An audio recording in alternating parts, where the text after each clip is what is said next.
ऐसी कोई बाधा नहीं है जो समाप्त न हो जाए। जो दौलतमंद बनना चाहते हैं, याद रखिए कुबेर को कुबेर बनाने वाले शिव हैं। वो सबको धन देने वाले देवता बना दिए शिव जी ने। जो धनवान बनना चाहते हैं, श्री शिव जी पर, शिवलिंग पर चढ़ाने चाहिए। बेटी का जन्म ही दुखदाई है, बेटियों का आदर करो, बेटियों को पढ़ाओ, बेटियों को आगे बढ़ने का अवसर दो। तुम्हारे लिए तुम्हारा पिता अपनी जान भी दे सकता है। तुम्हारे किसी कर्म से तुम्हारे पिता को नीचा न देखना पड़े। ऐसी कोई बाधा नहीं है जो समाप्त न हो जाए। मैंने आपको बताया था वाहन सुख के लिए अभिषेक हम लोग कैसे कर सकते हैं। जिन लोगों को वाहन का सुख चाहिए उन्हें अभिषेक के साथ साथ चमेली का पुष्प भगवान शिव पे चढ़ाना चाहिए। जो दौलतमंद बनना चाहते हैं उन्हें भगवान के ऊपर कमल के पुष्प चढ़ाने चाहिए। कमल के पुष्प चढ़ाने से बाबा शिव उस मनुष्य को संपत्ति प्रदान। अब एक बार नहीं, अनुष्ठान बना के कि ऐसा कोई अनुष्ठान है हमारा, हम ऐसा अनुष्ठान बनाएंगे जैसे 16 सोमवार करने, 16 सोमवार हमें पूजन करना है, ज्यादा नहीं तो 108 कमल के पुष्प हर एक सोमवार शिव जी पे चढ़ाओ। याद रखिए कुबेर को कुबेर बनाने वाले शिव हैं। उस कुबेर को छोड़ दें, उसके बराबर धन किसी पे नहीं है। वो सबको धन देने वाले देवता बना दिए शिव जी ने। इसलिए मेरा आग्रह है आप सबसे कि आप लोग सभी जो धनवान बनना चाहते हैं,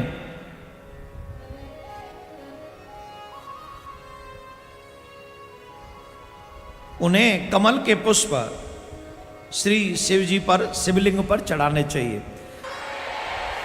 जोर से बोलना पड़ेगा और जोर से।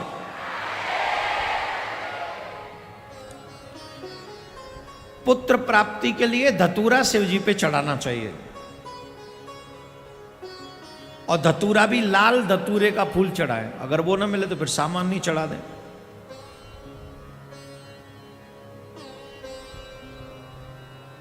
अगस्त के फूल से शिव पूजा करने पर सम्मान मिलता है। शिव पूजा में कन्नेर के फूलों के अर्पण से वस्त्र आभूषण इच्छा पूरी होती है। लंबी आयु के लिए दुर्वा से, अर्थात दुर्वा जो है लंबी आयु के लिए, अपने लिए अथवा अपने बच्चों के लिए भगवान भोलेनाथ पे दुर्वा चढ़ानी चाहिए। और ये सहज उपाय हैं, उपलब्ध उपाय हैं जिनको आप कर सकते हैं। ये शिव पुराण के अनुसार है। हम सभी को इन उपायों को, अब प्रॉब्लम क्या आ गई है, पूर्व में रखे हुए धन को खर्चा तो हम कर रहे हैं, नया नहीं कमा रहे हैं। कैसे? आपके पास आज जो भी है वो पूर्व जन्मों में किए हुए सुकृतों का फल है। जो आप पहले करके आए उसके फलस्वरूप आपको धन, मान, सम्मान, प्रतिष्ठा सब मिल गया। लेकिन अभी वो सब हो नहीं रहा। अब आगे कोई बढ़ोतरी नहीं है, अब आगे कोई काम नहीं हम कर रहे। तो प्रॉब्लम कहाँ आ गई? अब यह है कि जैसे आपने बैंक में जमा कर दिया, महीने का 2 लाख रुपए तो नित्य निकाल रहे हो पर 2 रुपए जमा नहीं कर रहे हो। एक दिन तो बैंक वाले कह देंगे योर अकाउंट इज एम्प्टी, अब कुछ नहीं है, गेट आउट, 4 जोड़ दे दो, खाली पड़ा उसका। पूर्व जन्म के सुकृत जो आप करके आए हैं वो आपको इस जन्म में अभी भी मिल रहा है। लेकिन इस जन्म में सुकृत न करने के कारण आपका अकाउंट एम्प्टी हो रहा है। इसलिए कम से कम उतना तो कमाते ही रहो जितना आप खर्च करते हो। कितना कमाएं? बोले हर दिन एक अच्छा काम जरूर किया करो। कुछ नहीं कर सकते तो शिव जी के मंदिर में जाकर जल चढ़ाकर और बेल पत्र चढ़ाकर और जो इच्छा आपकी हो उस इच्छा को पूर्ण करने के लिए जो उपाय मैंने बताए हैं उनसे शिव जी की पूजा कर दिया करो। देखो तुम्हारे अच्छे कर्म बनते चले जाएंगे और तुम्हारे यहाँ न धन की कमी रहेगी, न परिवार की कमी, कोई कमी नहीं रहेगी। कोई कमी नहीं रहेगी तुम्हारे जीवन में। बोलो राधे राधे जोर से। मनुष्य जिस भी उद्देश्य के साथ रुद्राभिषेक करता है वह पूर्ण होता है। रुद्राभिषेक करने से आपको सुख, शांति, खुशी, धन और सफलता मिलती है। जल में इत्र मिलाकर मैं आपको पहले ही बता चुका हूं, ये सब कल बताया मैंने। इसीलिए मैंने कहा कि अपने हाथ से पार्थिव शिवलिंग बनाइए और फिर उनका अभिषेक कीजिए।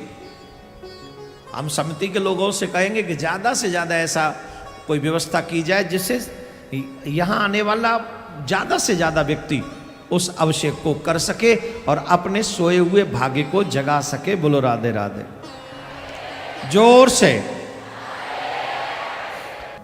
होनो ही दुख रूप, घर में कोई न रख सक्यो, रंग हो चाहे भूप। बेटी का जन्म ही दुखदाई है, घर में कोई रख नहीं सकता, चाहे वो गरीब हो, चाहे वो कितना भी बड़ा राजा हो।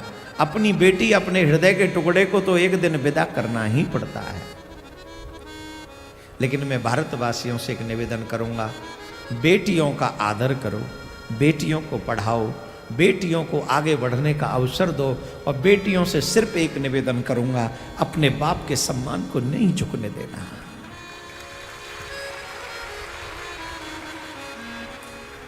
तुम्हारे लिए तुम्हारा पिता अपनी जान भी दे सकता है, पर तुम अपने पिता के लिए क्या दे सकती हो? सिर्फ एक चीज जो पिता को चाहिए तुमसे, तुम्हारे किसी कर्म से तुम्हारे पिता को नीचा ना देखना पड़े। चाहे ससुराल में, चाहे समाज में, चाहे पिता के घर में रहो, तब तक तुम सिर्फ ये दे सकती हो, इसके अलावा कुछ नहीं। पिता को चाहिए क्या तुमसे? वैसे बड़े गजब की बात है, लोग कहते हैं बेटी पराया धन है। लोग कहते हैं बेटी पराया धन है। मुझे नहीं लगता, बेटी बड़ी सौभाग्य। पराया धन कैसे हो सकती है बेटी? लोग कहते हैं बेटियों का घर नहीं होता। सासू माँ कहती है तुझे तो पराए घर जाना है, और जिसके घर में जाओ सासू माँ क्या कहती है? तू पराए घर की है। यही कहते हैं ना, तू पराए घर की है। और वो कहते तुझे पराए घर जाना है। क्या बेटियों का कोई घर नहीं है? मुझे लगता है बेटियों का दोनों घर है। पिता का घर भी बेटी का घर है, और ससुराल भी बेटी का घर है। जिस घर में देवियां घर संभालने वाली नहीं होती ना, उन घर के हाल देखो जाके। अगर शिक्षा देनी है ना तो बेटे को दो, जो कहता है मेरा घर है, मेरा राइट है। बेटियों के दो घर है, पिता का घर भी बेटियों का है और ससुराल तो बेटियों का ही है। सासू माँ से भी मेरा एक निवेदन है, जब तुम ये कहती हो ना पराए घर से आई हो, तो तुम उसी घर में पैदा नहीं हुई थी।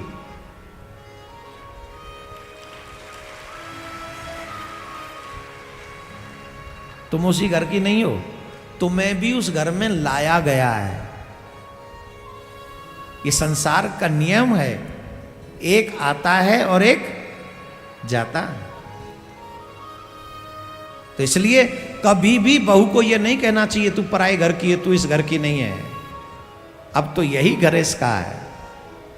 आपकी बहू है, इसे आदर दो। आपकी बेटी है, इसे आदर दो। बेटियों, अपने माँ बाप का आदर और सम्मान गिरने मत दो। बस यही आपसे, ये जो कथा है ना पतिव्रत धर्म की, ये इसीलिए है जिससे आप अपने सतीत्व पर टिके रहें।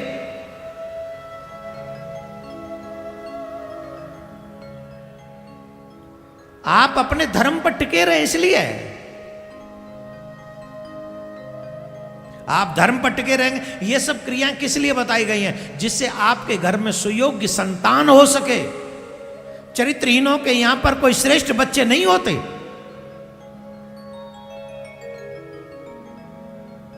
कैसे बच्चे होंगे चरित्रहीनों के यहां पर? चाहे पुरुष चरित्रहीन हो, चाहे स्त्री चरित्रहीन हो, कोई भी क्यों ना हो, कैसे बच्चे होंगे जरा बताइए। पुरुष को भी चरित्रवान देवी से ज्यादा होना चाहिए, क्योंकि आप चरित्रवान होंगे तो आने वाली पीढ़ी आपका नाम रोशन करेगी, देश का नाम रोशन करेगी, देश को आगे बढ़ाएगी, अपनी संस्कृति को आगे बढ़ाएगी। क्या बोलना पड़ेगा? ऐसे नहीं, जोर से बोलना पड़ा।